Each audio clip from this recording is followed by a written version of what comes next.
Today we're going to think about what it's like to be a historian. Well, being a historian is a little bit like being a detective. To be a historian, you need to know how to use a primary and a secondary source.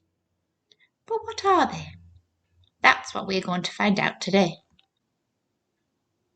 If you wanted to find out what happened in the world yesterday, what would you use? Well, you might ask somebody. You could use a newspaper. You could watch the television. You could look it up online with a tablet or a computer.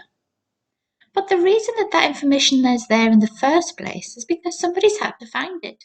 They've had to research it. They've had to interpret some information. They've had to use a source to get that information in the first place.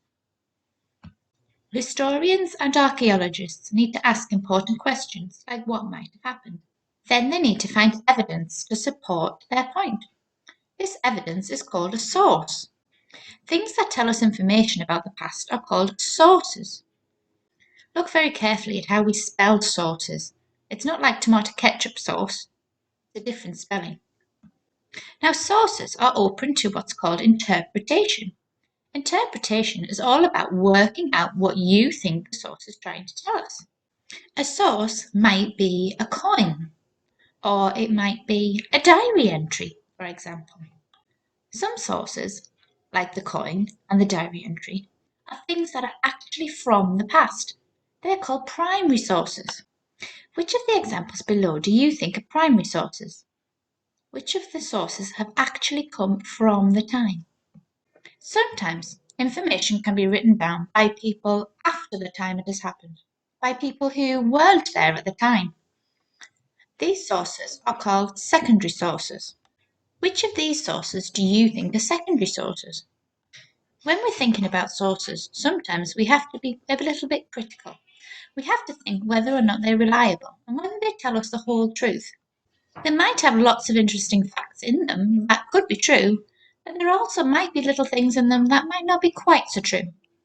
Look at the front cover of this book, for example. Do we really think the dinosaurs lived at the same time as the Romans?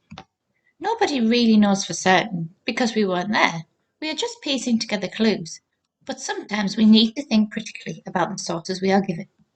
Different sources can tell us different things when we interpret them. For example, if you look at these shields, you can interpret different things. Archaeologists have found or suggested that when the Roman shields were put together, they formed a wall in battle. It has also been suggested that there were different swords that the Romans carried. Some swords were carried to slash during battle, whereas other swords were carried to stab. I wonder why they might have been different lengths. What do you think? See if you can interpret the sources and become a detective, just like a historian yourself.